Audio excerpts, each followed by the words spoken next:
Well, hello there, my friends. I hope you are feeling a little bit better if you got the COVID like I did, and I am on the mend for sure. I know some of you are a little behind, some a little ahead if you got it from the Pod Jam or anytime, but I'm very happy to have you here. I'm glad that I am all right.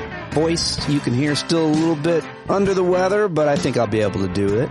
As I did yesterday, hope you enjoyed my conversation with Sam Youngman. Hope you enjoyed another episode of Getting Better with Anna Marie Cox. Also dropped over the weekend, and I think you're going to love my conversation with Professor Eric Segall, constitutional law professor and friend of the show. Great conversation with him coming up at 18 minutes. But right now, I've got your news, all of the news you need to know from Earth One, where we care about what happens in our community, in our country, on our planet, and inside of us, our souls, if you will. What I mean by that is mental and physical health. We talk about all the things that are important to you right here on Stand Up, and I try to focus on the news stories that are the most impactful. So let's get after it, starting with news out of Florida Supreme Court that ruled that the state's constitution privacy protections do not extend to abortion. Florida's top court allowed a 6-week abortion ban. The move overturns decades of precedent and clears the way for a ban on abortions in the state after 6 weeks of pregnancy to take effect within 30 days. Now, this news broke after I talked with Eric Segall, but the ban enacted last year by state's Republican-led government will alter the landscape of abortion access across the American South, where women have long traveled to Florida from states with little to no access, according to the New York Times. Soon, women seeking abortions will very likely have to travel much further because few know they are pregnant at 6 weeks. And in a separate decision at the same time, the court unanimously ruled that a proposed constitutional amendment to expand abortion access could appear on ballots in November. So, the measure, which would require support from 60% of voters, would guarantee the right to an abortion in the state up until a fetus is considered viable at around 24 weeks. So these are competing decisions. The rulings encapsulated in a single state on a single day how the country is grappling with abortion since Roe v. Wade was overturned in 2022. Big news out of Florida yesterday. Also, an Israeli airstrike killed top Iranian commanders, according to Iran. An airstrike launched by Israel destroyed a building belonging to the Iranian consulate, Damascus, Syria, and killed at least 3 Iranian generals. Iran's Islamic Revolutionary Guard Corps said in a statement 4 others were killed. Iran's ambassador to Syria said this attack will have a fierce response. Now let's go to Ukraine, where Speaker Mike Johnson was asked yesterday about his plan for sending aid to Ukraine. He made it clear he was no longer debating whether to advance the aid, but rather how to. This suggests that billions in Ukraine funding could pass Congress within weeks, despite vehement opposition from hard-right Republicans.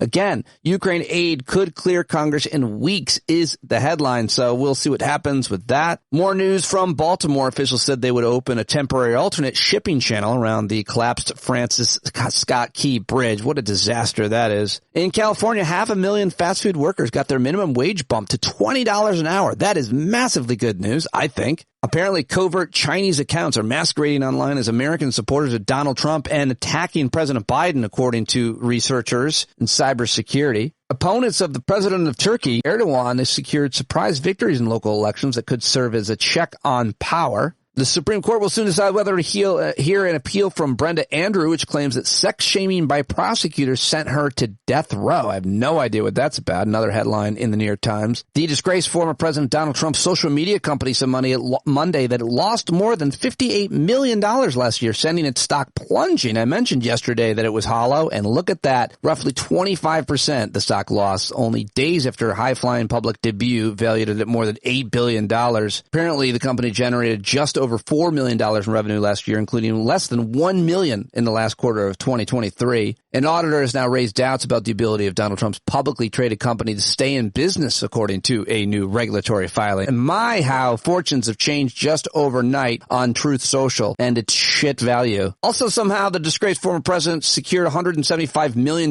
bond necessary to appeal the $464 million judgment in his New York civil case on Monday. Apparently, he secured the bond through a company called Knight Specialty Insurance. So I'll have to figure out who that is. All right, well, those are your headlines. I just want to read a letter from the editor. They're going to start coming out with endorsements or anti-endorsements, if you will, anti-Trump endorsements, as they had the last time he ran. All of the major newspapers ran endorsements against him, apparently. Didn't have that much of an effect. A lot of people say, I think it has a huge effect, and I'm glad that Chris Quinn, who's the editor of The Plain Dealer, wrote this. I want to share it with you in a way that only a professional performer like myself can. I just said I-self. I don't know how professional I am, but here it is. I think this is great. A more than occasional rival in the email these days is a question expressed two ways, one with dripping condescension and the other with courtesy. Why don't our opinion platforms treat Donald Trump and other politicians exactly the same way? Some phrase it differently, asking why we demean the former president's supporters and describing his behavior as monstrous, insurrectionist, and authoritarian. I feel for those who write. They believe in Trump, and they want their local news source to recognize what they see in him. The angry writers denounced me for ignoring what they call the Biden crime family syndicate and criminality far beyond that of Trump. They quote news sources of no credibility as proof the mainstream media ignores evidence that Biden, not Trump, is the criminal dictator. The courteous writers don't go down that road. They politely ask how we can discount the passions and belief of many people who still believe in Trump. This is a tough column to write because I don't want to demean or insult those who write me in good faith. I started a half dozen times since November, but turned to other topics each time because this needle is hard to thread. No matter how I present it, I'll offend some thoughtful, decent people. The North Star here is truth. We tell the truth, even when it offends some people who pay us for information. The truth is that Donald Trump undermined faith in our elections in his false bid to retain the presidency. He sparked an insurrection intended to overthrow our government and kept himself in power. No president in our history has done worse. This is not subjective. We all saw it. Plenty of leaders today try to convince the masses we did not see what we saw. But our eyes don't deceive. If leaders began a years-long campaign today to convince us that the Baltimore Bridge did not collapse Tuesday morning, would you ever believe them? Trust your eyes. Trump, on January 6th, launched the most serious threat to our system of government since the Civil War. You know that. You saw it. The facts involved Trump are crystal clear, and as news people, we cannot pretend otherwise, as unpopular as it might be with a segment of our readers. There aren't two sides of facts. People who say the earth is flat don't get space on our platforms. If that offends them, so be it. As for those who equate Trump and Joe Biden, that's a false equivalency. Biden has done nothing remotely close to the egregious anti-American acts of Trump. We can debate the success and mindset of our current president. We have about most presidents in our lifetimes. But Biden was never a threat to our democracy. Trump is. He is unique among all American presidents for his efforts to keep power at any cost. Personally, I find it hard to understand how Americans who take pride in our system of government support Trump. All those soldiers who died in World War II are fighting against the kind of regime Trump wants to create on our soil. How do they not see it? The March 25th edition of the New Yorker magazine offers some insight. It includes a detailed review of a new book about Adolf Hitler focused on the 1932. It's called Takeover, Hitler's Final Rise to Power, and it's by historian Timothy Ryback. It explains how German leaders, including some in media, thought they could use Hitler as a means to power for themselves and were willing to look past his obvious deficiencies to get where they wanted. In tolerating and using Hitler as a means to an end, they helped create the monstrous dictator responsible for millions of deaths. How are those German leaders different from people in Congress saying the election was stolen or that January 6th was not an insurrection aimed at destroying our government? They know the truth, but they deny it. They see Trump as a means to an end, power for themselves and their team, even if it means repeatedly telling lies. Sadly, many believe the lies. They trust people in authority without questioning the obvious discrepancies or relying on their own eyes. These are the people who take offense to the truths we tell about Trump. No one in our newsroom gets up in the morning wanting to make a segment of readers feel bad. No one seeks to demean anyone. We understand what a privilege it is to be welcomed into the lives of millions of people who visit our platforms each month for news, sports, and entertainment. But our duty is to tell the truth. Our nation does seem to be slipping down the same slide that Germany did in the 1930s. Maybe the collapse of government in the hands of madman is inevitable, given how the media landscape is corrupted by partisans as it was in 1930s Germany. I hope not. In our newsroom, we'll do our part. Much as it offends some who read us, we will continue to tell the truth about Trump. That's Chris Quinn at the Cleveland Plain Dealer, and I thought it was worth reading in its entirety. All right, there you go. Headlines and a little op-ed. How about it? Did you like that? If you like that, let me know. I'm always happy to do more. I like when people sometimes read well on a podcast, so I thought I'd give it a shot. And let's pick up with our audio from there, and I thought this was interesting, picking up on that op-ed. Let's go to a caller on C-SPAN who went on an epic rant about how morally bankrupt Trump is and how it's blasphemy to add things to the Bible. I thought this was great. In Crooks, South Dakota, Democrat. Good morning. Thank you, Mimi. The hugest issue with our election this year is that we have an absolute criminal that's able to run for office. I'm not clear how this is happening, but he has managed to have our Capitol attacked, which I find to be the most disgusting thing that has happened in this country. You know, there's real hostages in Gaza and other parts of the world, and he's calling those monsters that went into our Capitol hostages. You know, all he does is promote violence, criminal acts. He's a rapist, and now he wants to sell a Bible. How can such a violent man trying to destroy a country sell a Bible and add things to it? That's blasphemy. This whole thing is insane that he is able to be a candidate. The fact that all of these trials he has managed to manipulate, he's just taken our system and made a mockery of it in general for America. And our number one thing we need to fight for is to not have somebody that is morally bankrupt, that has no integrity at all, running our country. It's just not able to happen. And what happens if it's not him? And all of these followers that have these violent tendencies, including hog-tying the President of the United States. How is this legal? All of these things that he's doing. It's enough. The threats to our courts, the threats to all of these people, it's enough. Democracy has to win. Trump has to be jailed for this. He has to. Thank you so much. And on Facebook, Sherry says this, All right, there you go. I thought that was good. How about it? All right, well, let's head over to, I normally don't go to Fox News for analysis, but they have a couple of good analysts over there every once in a while. And Trey Youngst broke down the potential impact of an Israeli airstrike in Damascus that I mentioned earlier in the news, kills this top Iranian commander, and he noted the incident is probably going to have repercussions across the Middle East, and so here it is. Live on the ground in Tel Aviv for us at this hour. Trey, what are you hearing from your sources about this strike? Sandra, good afternoon. We are learning more about this rare daytime strike in Damascus, Syria, that killed top Iranian general Mohammad Zahedi. Zahedi is the man responsible for weapon shipments from Tehran to Damascus that are ultimately ending up in the hands of Hezbollah and used to target Israeli troops in the northern part of this country. According to initial reports, other members of Iran's IRGC were inside the building at the time of the reported Israeli strike. This is a significant development and one that will have repercussions across the Middle East. We are getting that statement in just now from Iran's ambassador to Syria, Hossein Akbari, who said the Iranian response to this strike will be, quote, swift, direct, and harsh. Zahedi is someone who is seen as a successor to other regional commanders who previously reported to Qasem Soleimani, that top Iranian general who was killed in the 2020 drone strike outside of Baghdad's international airport. He reported most recently to Ismail Khani, the leader of the Quds forces of Iran's IRGC.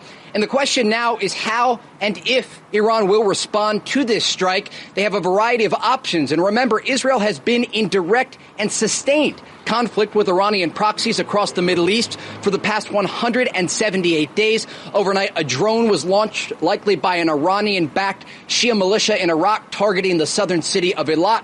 More rocket fire from the Lebanese militant group Hezbollah today. And, of course, the ongoing war against Hamas and Islamic Jihad inside Gaza. There you go, Trey Youngst and Fox News yesterday reporting on that assassination by Israeli military, the Israeli airstrike in Damascus on Monday of the Iranian commander. We'll have to see what happens with that. It's been a long time since I've had the great Jim Wallace, the Christian minister and author and leader of the Sojourners Organization, New York Times best-selling author. He's got a new book out, The False White Gospel, Rejecting Christian Nationalism, Reclaiming True Faith, and Refounding Democracy. And he was on Joy Reid's show last night on MSNBC. And I wanted to play a clip of Jim Wallace, and I'll try to get him back on the program here.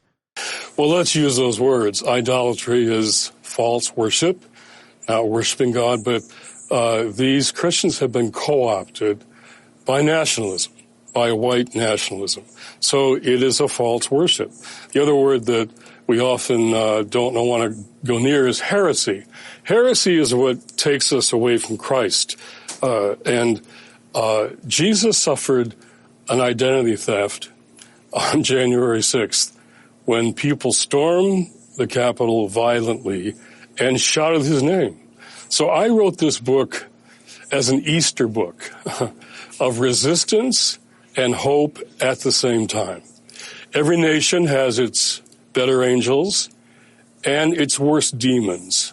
So it's going to get worse, as you say, because Donald Trump is the marketer, not just of racial grievance, for sure that, but also he's the marketer of our worst demons. And our racial demons, as we know, go very deep in this country. So we got to get deeper than politics here, deeper than all the attacks he made on Easter Sunday afterwards. You said Happy Easter after attacking everybody. So this is about this election is not just a test of democracy, as you point out on all your shows. It's a test of faith. The integrity of faith communities. Where will we stand? How will we stand? How will we speak? And I think we need to find Easter isn't just a day, it's a season, as you and I know. So this is a season where we have to search for the hope, giving us the courage to act. It's going to get worse and worse. So we have to act with real courage and hope and really show what this really is and, call people back to the teachings of Jesus, whether Christian or not. Jesus' teachings can bring us back. And this book is all about Jesus' teachings.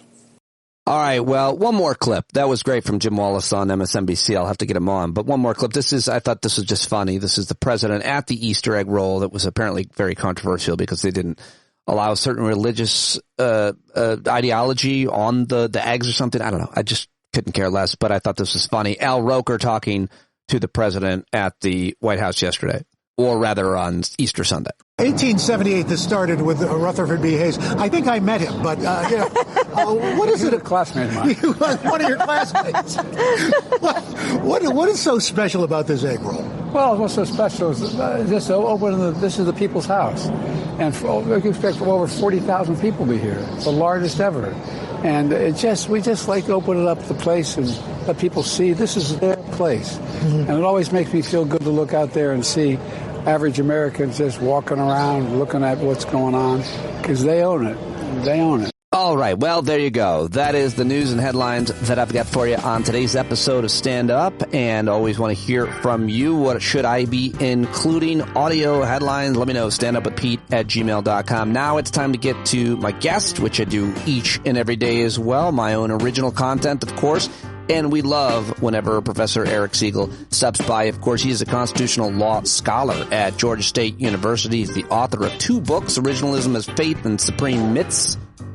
Host of a podcast by the same name. We always love when we get the opportunity to check in with him. And he took a break from his trip with his daughter in the panhandle of Florida to check in with us via FaceTime. I think the audio sounds pretty damn good. Check him out on Twitter and, of course, on TikTok. Where are you? I don't know why I say of course, but he's big on TikTok.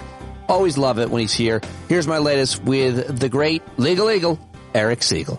All right, it's been way too long since we talked to Professor Eric Segall, and I'm very glad to see you now. I'm so sorry that you were unable to make Vegas. Of course, you were one of the few people I invited who's a regular guest on the show. I wanted you to tape Supreme Myths while you're out there, tape your own podcast, but you had a family obligation. You couldn't come, but everybody talked about you, and you were missed. So I missed so much being the Pete. First of all, I hope you're feeling better. I hope everybody you contaminated feels better.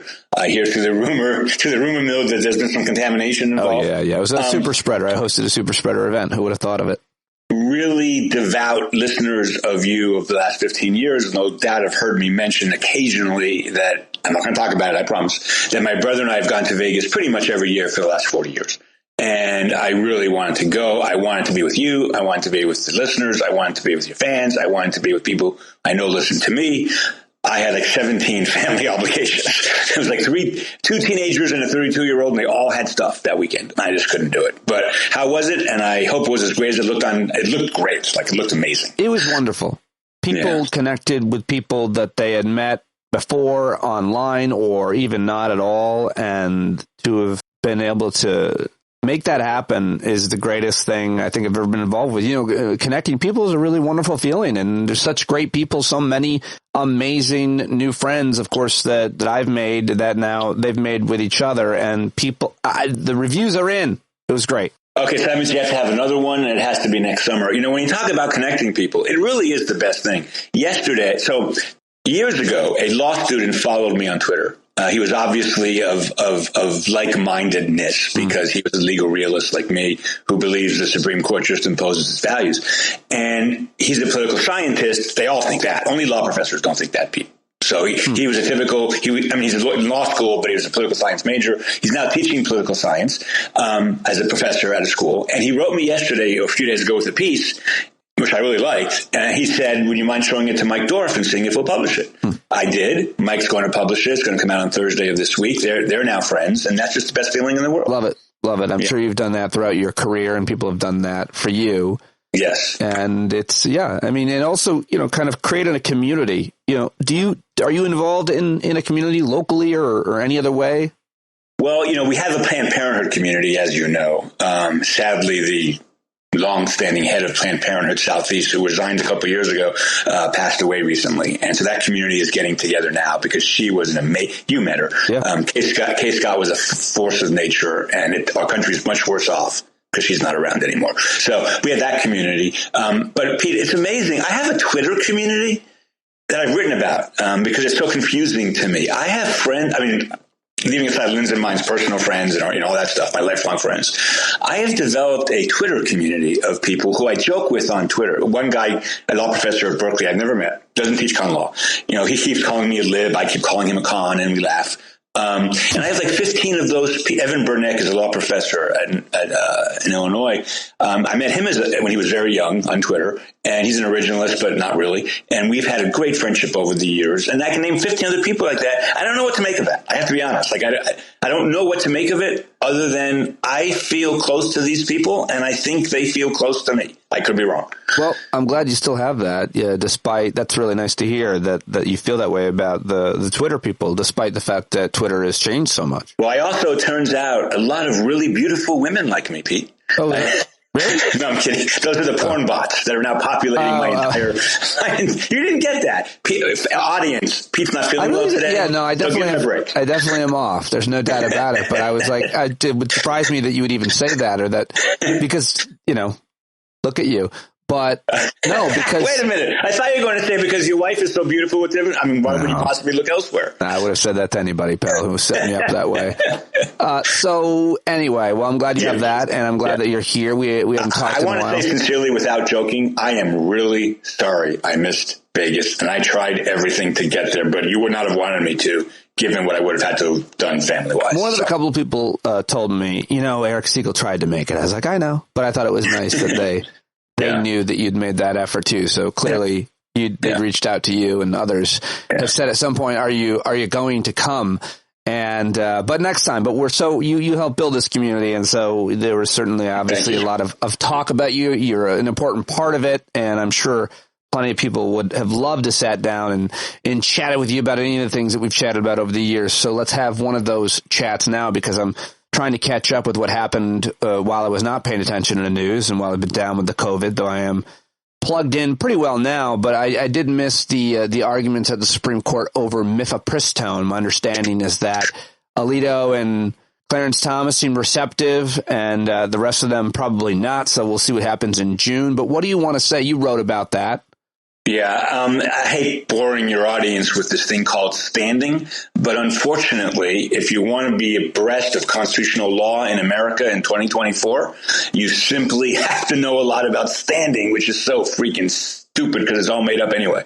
But these doctors, I can make this very quick and painless, I think. The doctors who challenged the way the FDA has branded, I'm not going to pronounce the medicine, but the abortion medication. The way the FDA has done this is at first it was careful with it because it was new. Does anybody have a problem with that, Pete? I don't have a problem with that. They wanted to make sure it didn't cause damage and all that stuff. So they required doctor's visits and all of this. But it became clear that this medicine is less dangerous than both Tylenol and Viagra. So if you're taking Tylenol or Viagra, you have greater risk than if you take. You pronounce it Viagra. What I say? Not Viagra. That's how you pronounce it. It's Viagra or Viagra? I mean, I think it's pronounced the way the commercial does. And the way which is Viagra. And the way my doctor, what? Luckily, I've never had use for such stuff, so I wouldn't know. But anyway, I don't know. Anyway, it's no more dangerous than both of those drugs, and you pick the Viagra because, of course, of what it does. But regardless, the point is what? Yes, the point is this. So the FDA then decided, you know what? We're going to no more doctor's visits. If you get you can get in the mail, and we're going to make it easy because a lot of poor women in this country can't wait 48 hours, travel to a different state, or take an airplane to a different state, and get to a different place to have an abortion. Anyway, so they have all these rules about it, but now you can get it without seeing a doctor in person, which is really important. So, of course, a right-wing public interest group that's really awful. Got together a bunch of doctors who joined a society to do terrible things. I don't even know what it's called. The Hypocrite something society. And they filed a lawsuit. And here's what they're saying, Pete. And I want your audience to really listen to what the doctors are saying. Because even if you know nothing about this weird thing called standing, everyone knows there has to be a case, right? You can't bring a case to the Supreme Court unless there's a case. Case for controversy. Article 3 says it has to be a case for controversy. And what we mean by that in legal words is someone has to be injured in some real way. Otherwise, vote him out. If you're not someone has to be injured, you fade it out. Yeah. Sorry, someone has to be injured. Otherwise, it's not a case. Right. And if it's not a case, don't bring it to judges. Now, in our case, we have a court that's not made up of judges. That's a different conversation. All right. So the doctors say, look, someday we might, maybe, be in an emergency room. Maybe. And someday, some woman might come in who might have complications from this drug, which is safer than Tylenol. And someday, we may have to choose between taking care of the woman or taking care of the fetus. Now, why would that be a choice? But that's a different conversation. And we don't want to be put to that choice. We think abortions are all wrong. This is going to make our lives miserable, and we don't like it, so we're suing. Okay, they're not hurt at all. No woman no doctor in this lawsuit has yet treated a woman whose medicine went bad. No doctor in this lawsuit has had to make this choice. By the way, is it really a choice between the woman's life and the fetus? I mean, it is sadly, but I mean, it shouldn't be, obviously. Right. So what's going to happen is Roberts and Kavanaugh and maybe Barrett. The only thing interesting about this case is what Barrett does. Right. Roberts and Kavanaugh are going to say no standing. They're going to join the liberals. They're all going to say no standing. And then they'll find some plaintiff someday who has standing and bring the case back. But hopefully by then it'll be too late.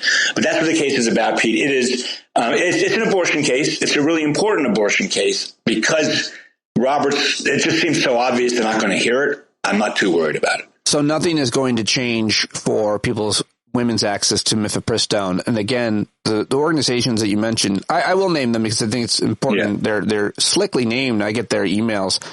They try to get guests on the show. Alliance for Defending Freedom, which is the big right-wing Christian nationalist organization, the most prominent one, and they have within that group to manufacture a plaintiff something called the Alliance for Hippocratic Medicine, which is a group of doctors who are strongly opposed to abortion. You write about this at Dorf on Law again. So yeah, it's interesting. As well done, by the way, my friend. You should be a law professor. You ever thought about that? No, just reading what you wrote. A journalist, maybe journalist, maybe talk show host. In all seriousness, now, okay, so this case is not serious, but it raises an unbelievably serious issue, Pete. I don't want to make any jokes about this. This is literally life and death. About women's health or about the precedent, the future of the courts? About women's reproductive rights. Got it, yeah. They're going to they're going to first try to get this drug, really hard to get. Then they're going to try to take it off the market. Then they're going to try a national ban on abortion. Now, that last thing won't work, I don't think. But the first two, Pete, because they would need the House and Senate and President? The national Say that again, sorry. The national abortion ban won't work because they would need Congress and the president. Is that why? Or well, that's one reason it won't work. But the bigger reason it won't work is they'll never get all the Republicans because they know what that would do. That would be the end of the Republican Party. That would be. They'll never even give all the Republican votes in the Senate. Yeah. I got it. Right. Yeah. Don't you agree with that? I mean, they won't do that. They'll be half of them won't be reelected. And look how much Dobbs has done. Now, can you imagine if they choose to ban abortion? Yeah, well, I mean, it's interesting to see those that are on the bubble, like my Republican Congressman Mike Lawler, where I live. He doesn't, he has to be very careful with everything he says because he doesn't want to lose the quote moderates and even some of the Democrats that he got scaring us into thinking that we had all the crime and everything. If he makes a peep about abortion, he could very easily lose his seat. He probably will, hopefully anyway. But isn't that another reflection, though, on what's so wrong with our system in this sense, Pete? He can't talk about abortion as like his third rail now. You would have thought Dobbs would have ended that, wouldn't you? You would have thought like now people can talk about abortion any way they want. But it didn't. In fact, I think we're talking about abortion just as much, maybe more now as we did before Dobbs, which is really a fascinating. Well, it's everything. It's as you predicted it would be. Yeah, I mean, it is. You said for years this is what would happen, and it's exactly what's happening. I mean, I've said about once a week with a guest, I say the only thing that matters is women's reproductive rights when it comes to the November election. I mean, I'm minimizing it, but I think it's probably the biggest thing for sure that will continue to animate voters. And you're going to continue to see all these videos rolled out of, young women in horrific circumstances. And that I think is going to sink candidates in red states. And hopefully Donald Trump. I hope you're right. I want America and the world to understand. I may do a whole podcast for like 6 minutes just to send it out to everybody and say the following.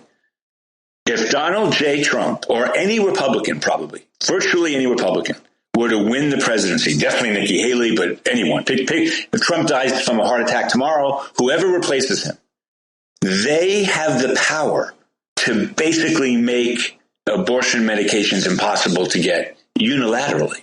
Like it'll take them 6 months or so, but they can literally take it off the market. What they will do is take it off the market first day. There'll be a lawsuit, and they would lose that lawsuit. But if they did it right, Pete, this election, this 2024 election for the presidency is, in that sense, the most important election for women's reproductive freedoms in American history. And I'm talking about going back to before they had the right to vote, because on day one, a Republican president is going to make the number one method for having abortions and one of the safest methods for having abortions, and the only method poor women can really still get abortions. They're going to make it impossible. And people need to understand that. And then women are going to die.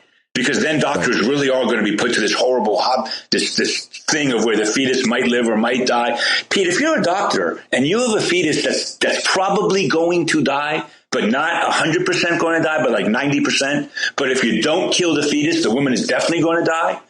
It's not clear what you do in these states. Like, it's just not clear. And if you're a doctor, you're going to be worried about that, and for good reason to be worried about that. And so this election, forget everything else. I mean, no one feels more strongly about guns than I do, I don't think, or affirmative action. But this issue, they're going to change it day one. They are. If a Republican got elected in the White House. Yes. Almost any Republican. Almost anyone. What about the current status of contraception and any challenges to any kind of contraception? So that's interesting. I've been called by my progressive friends a little bit of a, what's the word?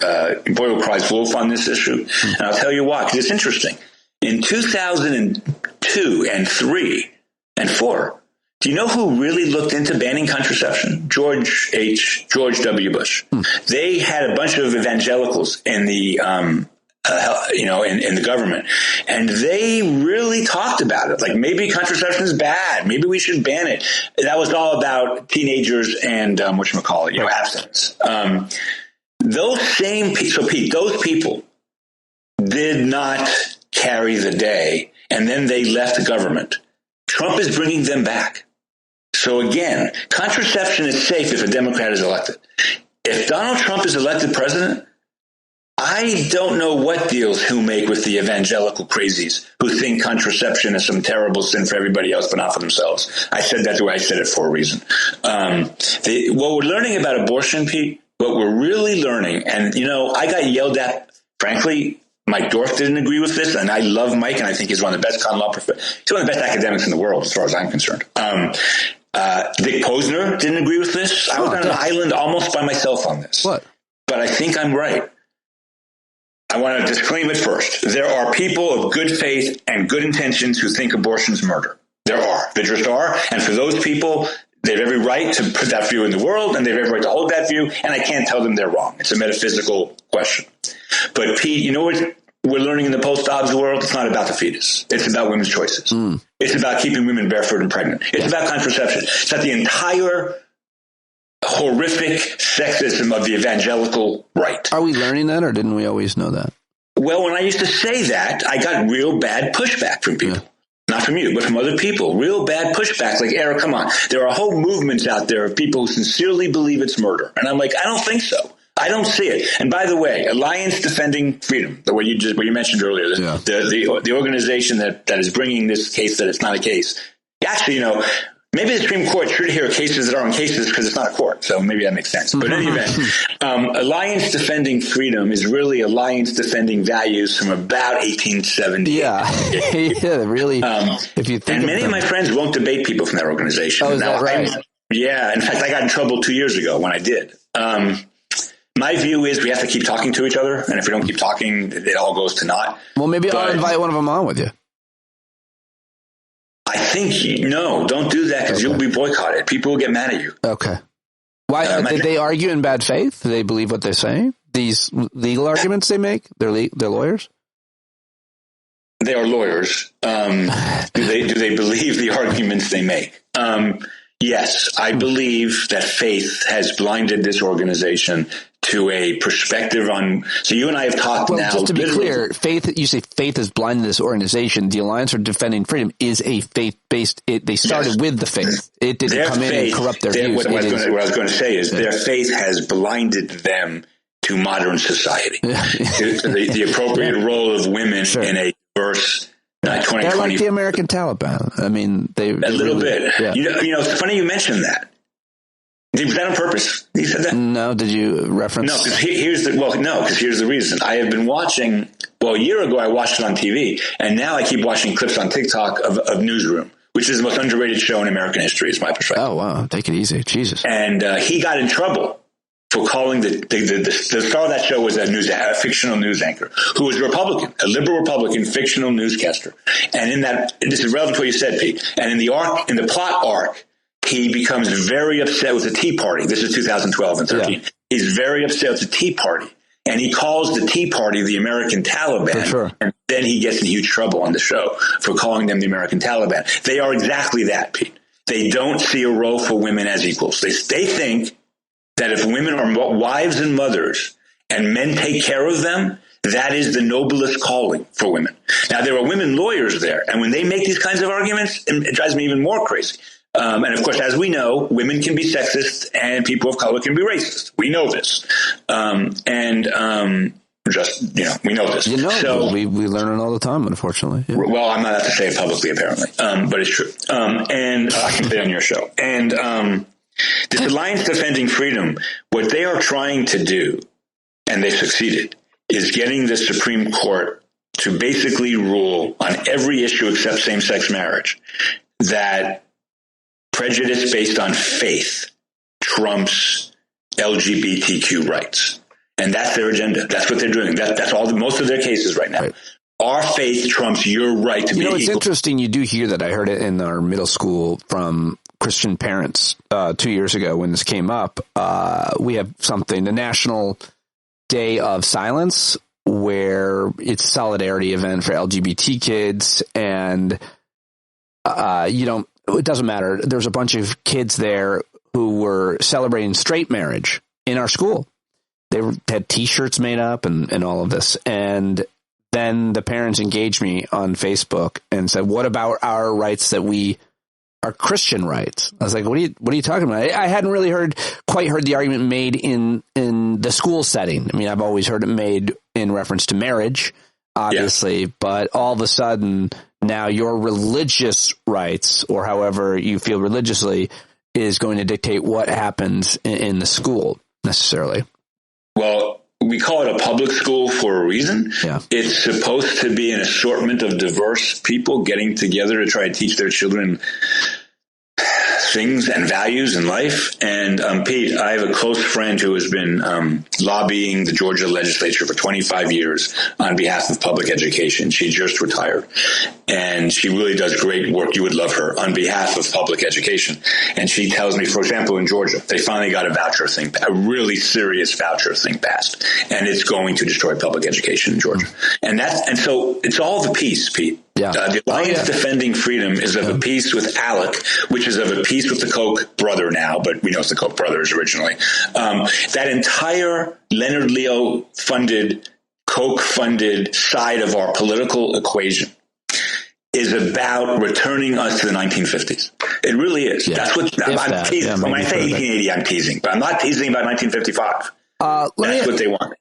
Let me ask you another. I just want to get your view on one other thing from the past week. It's not related to the courts. Did you see the image that Donald Trump shared on Truth Social of Joe Biden on the back of a pickup truck, like gagged and tied up? Yes. At what point can you just show images of the president of the United States, the current president, being, I don't know, tortured, killed, raped, and can I post that anywhere? And when is there any speech issues around that? Can anybody just I think you intended this to be a short topic, but it might take a few minutes. Is that okay? Oh, really? No, I mean, I just wonder if anything's going to happen, and if we're just going to see more violent imagery of our leaders being killed. So there is a law against threatening to assassinate the president, of course. I cannot seriously threaten to assassinate the president. If I do it seriously, I can be arrested for that. If there's a real risk that I could actually do it. We need a first, you know me, I am not a free speech absolutist. I'm not even a free speech maverick, right? I am the least free speech friendly law professor in America, but I do believe in free speech very strongly, just not as obsessively as everybody else. There are other values like equality, dignity, and honor in addition to free speech. I agree with you a lot more than I did when we began talking because of all the platforms that people now have to speak on. Yes. How quickly you can tell people that. You know what would be an interesting topic for a later podcast episode, either mine or yours, for us to go, preferably yours, to go over all the changes in the law and con law since you and I met, which was only 12 years ago. It's unbelievable. Like the changes in con law in just the time you and I have known each other are revolutionary. And we've known each other 12 years. I mean, that's it. So, I mean, it's really an amazing thing. Going back to your question. There was a case where during the 1960s, a person during a Vietnam War protest where the president was actually, I believe, going down in a motorcade, protected motorcade. A guy yelled out something like, hell no, I won't go to Vietnam. I'll shoot the president before I pick up a gun to go to Vietnam, or something like that. I'll shoot the president. I'll kill the president, something like that. And he was arrested for it. And the Supreme Court said that he could not be arrested for that because it wasn't, and I quote, a true threat. That's a court term, not a Segall term. True threat. True threats are not protected by the First Amendment.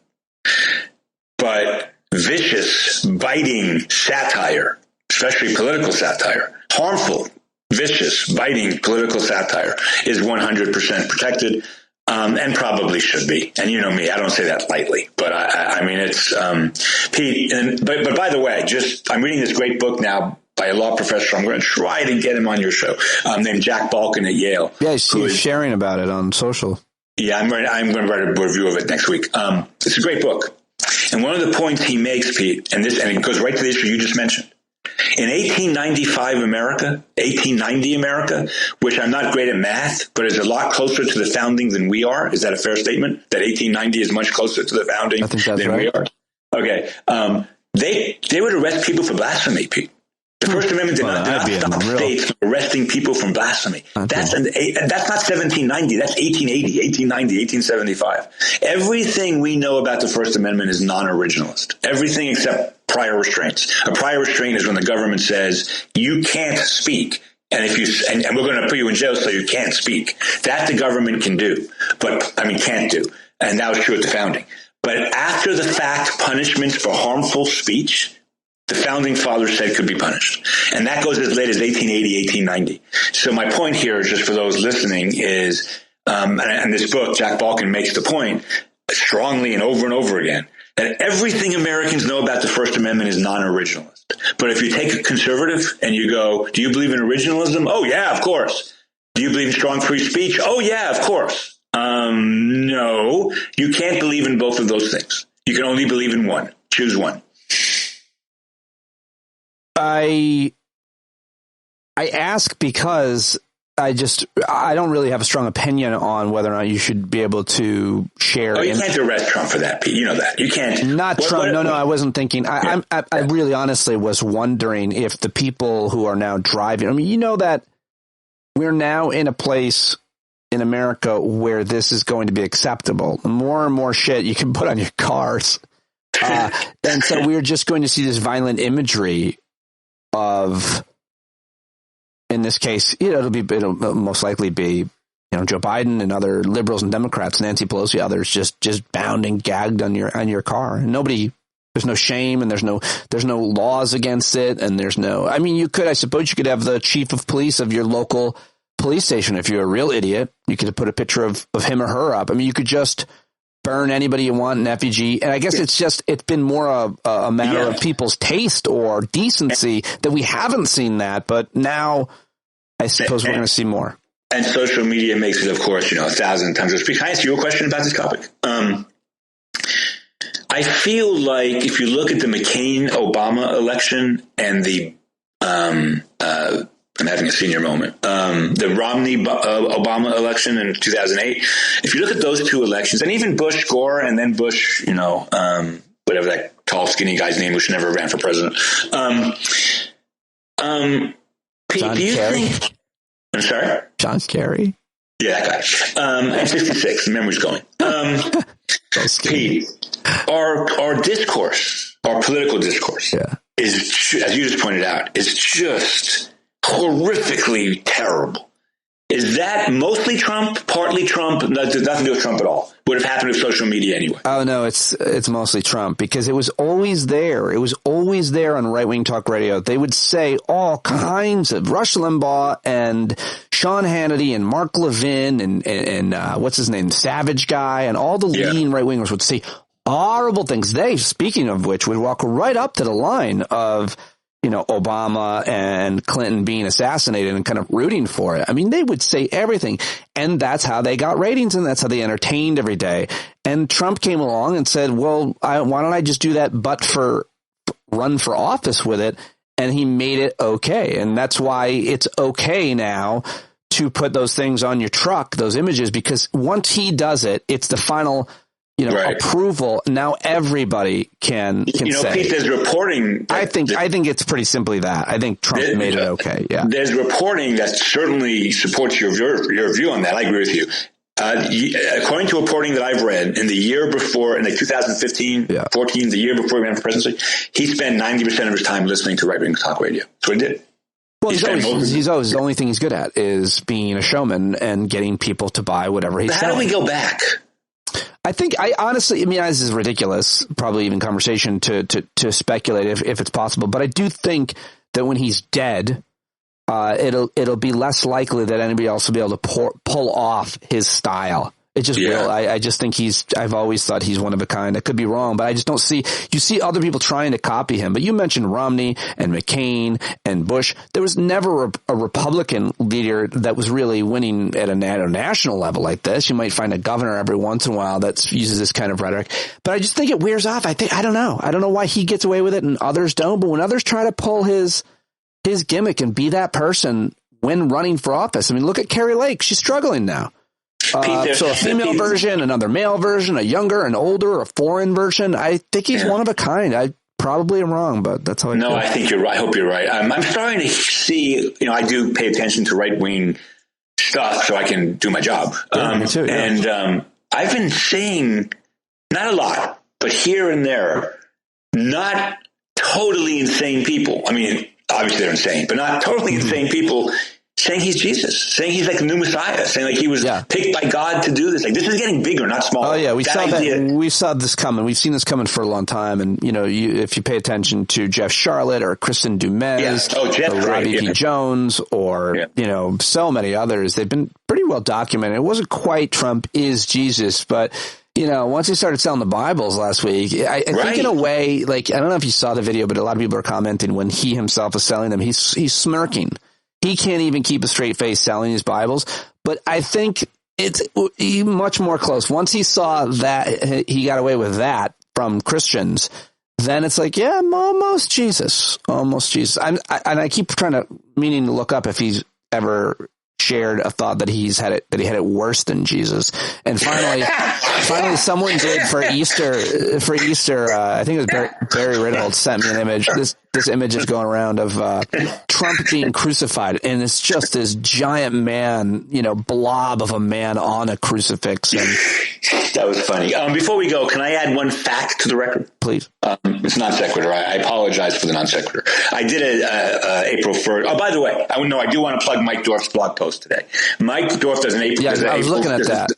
He does an April Fool's blog post every year. And I don't think Mike would be mad at me if I said some were amazingly great and some are not as amazingly great. This one was amazingly great. It was about the Fifth Circuit reversing a conviction for murder because there was a duel. And of course, duels were allowed in 1791. It's titled Fifth Circuit Right to Duel Ruling Draws Praise from Second Amendment Scholars. and Judge Ho of the Fifth Circuit.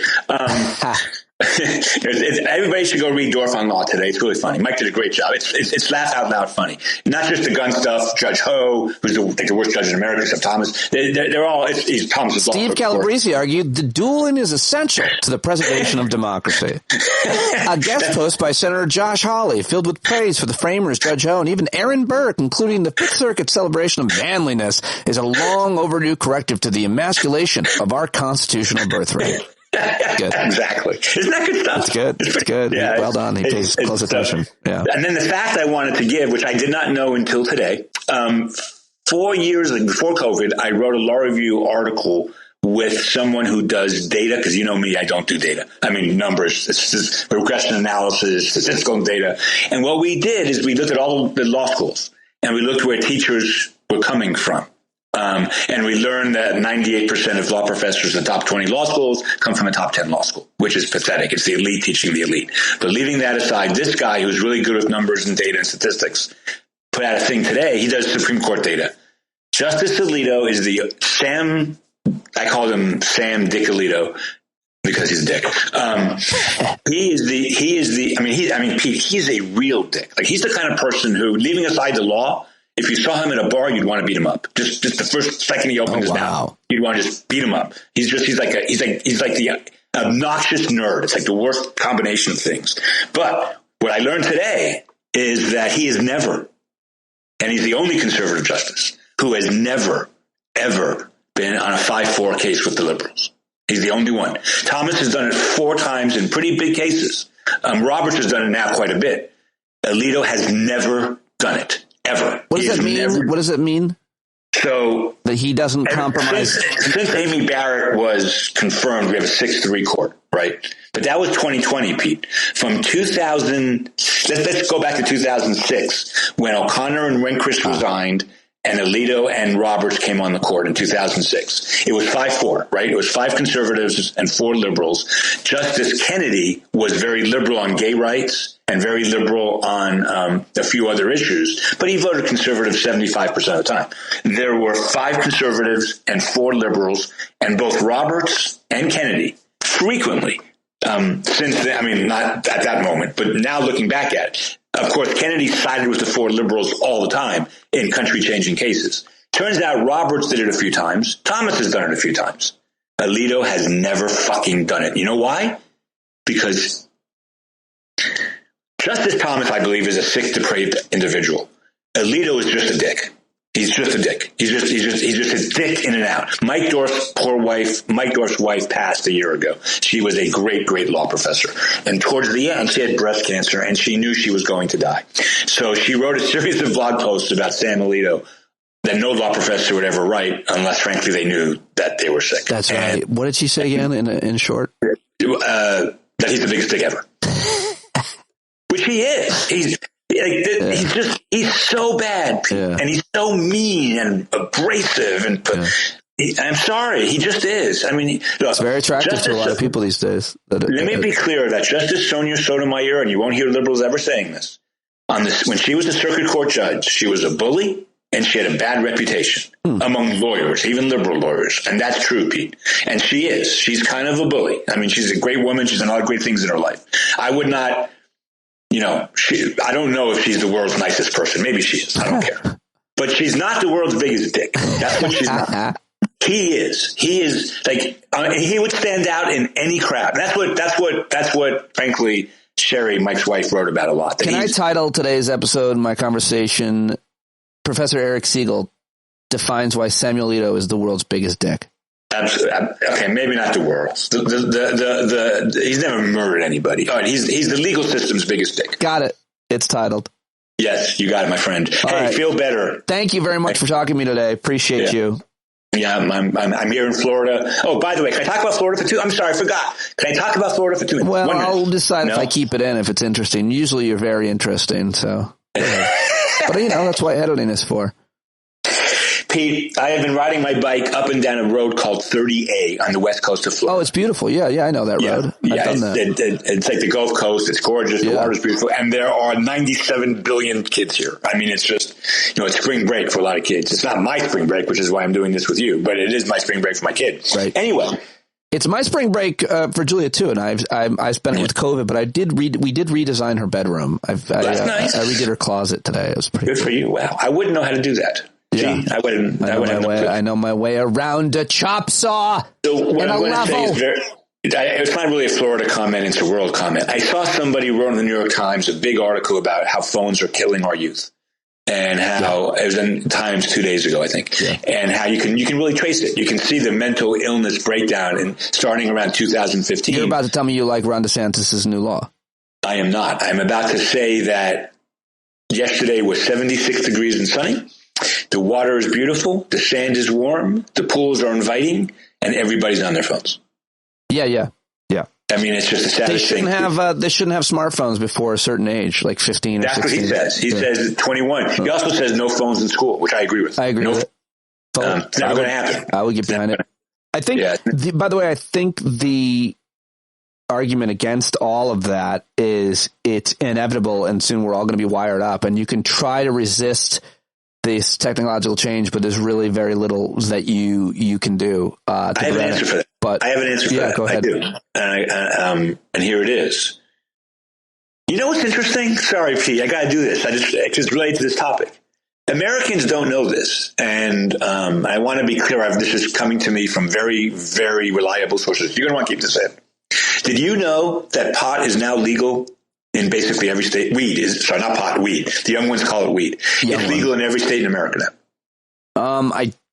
I have a hard time believing that. What do you mean? You do. When you mean legal, you mean it's legal? You can't be arrested for possessing it, or? I'm going to explain it to you. Oh. In 2018 or 19, Congress passed a law to help farmers. This has happened a lot. They help farmers all the time. I don't know why this law helped farmers, but it redefined hemp. This is getting back to your question about technology. It redefined hemp. Hemp used to be defined as 0% THC. Any THC in it, hemp is marijuana, and it's illegal in Georgia and Florida and, 30 other states. And under federal law, it's illegal. Well, they passed this law that said hemp, the legal definition of hemp, can now have up to 3% THC. And what I'm told by my weed-friendly friends is that this 3% THC, it's called THC 9, I think, or something. Yeah. You actually feel incredibly stoned. It's the same thing as smoking. Yeah, I've done it. Yeah, many of us have. Yeah. Pete, that is now legal in all 50 states. You can go to any gas station in the country and buy that stuff. Yeah, it's inedible. Yeah. So here's my point. Delta 9. Here's my point about it. But I want to rephrase this. I don't think people are you getting this. People think weed is illegal in Georgia. It's not. Well, you're not being clear, though. Delta 9 is taken through an edible, and it has THC in it. So technically, I guess you're right, but you're making it seem as if you can sell. You can. Not right. You can only sell Delta 9, and it is different. It is a different kind of high, and it's a different than smoking. And but it gets you high is the point. It does, yeah. Hemp does not. Hemp without THC does not. That's right. And this federal law says it's legal everywhere. Anyway, my point about that is even though that changed dramatically, even though our view of marijuana has changed so much. Pete, I'm old enough to remember Reefer Madness. I get it. Me too. And I didn't remember it, but I read about it. You know what hasn't changed? We don't let people under 21 smoke it no matter what. And even if it becomes legal, it'll be illegal for people under 21, like cigarettes. We could do the same thing with phones. We could recognize the inevitability of phones, right? And technology, but say 13-year-olds, no, not yet. 15-year-olds, no, not yet. We could do that, right? We deal with alcohol. We deal with weed. We deal with all kinds of things.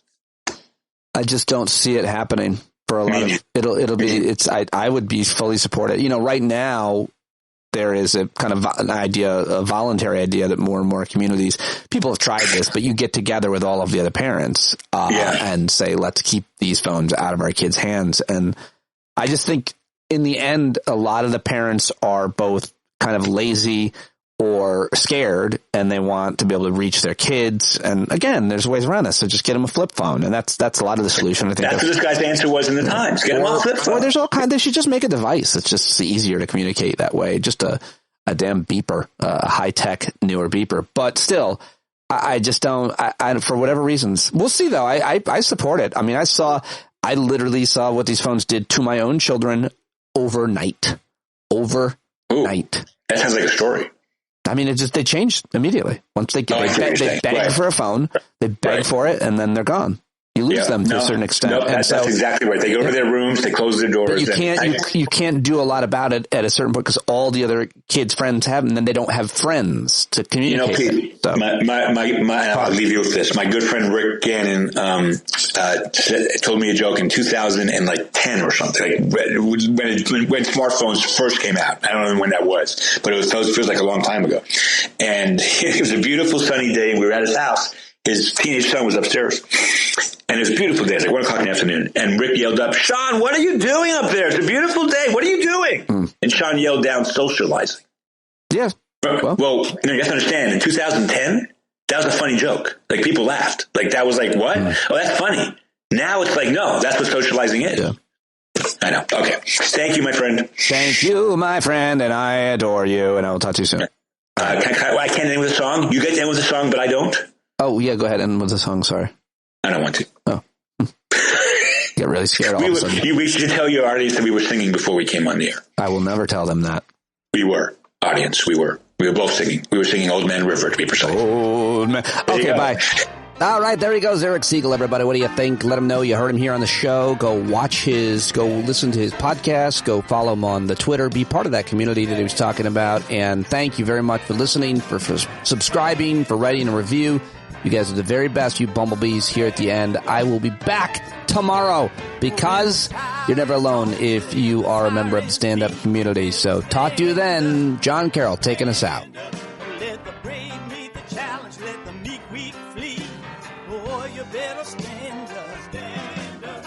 When you're tired of begging, saying pretty please, that's the time you gotta finally get up on your knees. When you can't see the forest for the burning trees, you got to stand up.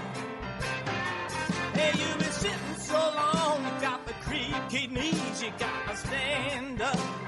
Stand up. I think you're driving wheels with leaking grease.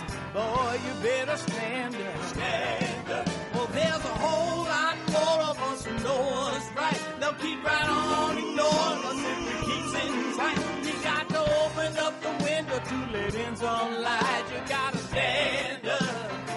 That's right. You got to rise up. You got to stand up. You got to stare the devil straight in the eye. We got to let him know it's his turn to go. See it clear and all you hear is a lie. Don't get up off of your butt, get down off of your fence. Even if it ain't a very friendly audience, well, they'll begin to listen when you start making sense and you stand up. Stand up. No need to point your rifle to defend your town. Just stand up. Stand up. You know they can't deny you what you're laying down. Boy, you better stand up. Stand up. Show your face of every color, yellow, black, red, and brown. She's the place where every lost child will finally be found. There's only one thing to do before we stand our ground, and that's stand up. Stand up. Well, the founding fathers saw a land for all. They had to stand up. They had to stand up. They had a keen imagination for a crystal ball, drawing all the plans of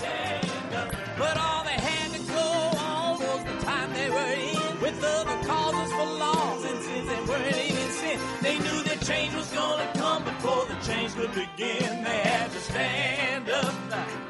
All right, they had to stand up. We got to stand up. We got to look the devil square in the eye. We got to let him know it's his time to go and make it clear when all we hear is a lie. Why you lying awake wondering where the money all went? It'll be the cost of freedom that'll go unspent. You can see him flee the scene of that experiment if you stand up. All right, we got to speak up, we got to reach up and raise your voice in every way you know how. Don't be toes up, you got to show up. Ain't no better time to do it but now. No need to pledge allegiance to no wanton tribe. Rise up, show obedience to the voice inside, and listen well and it'll tell you not to run there.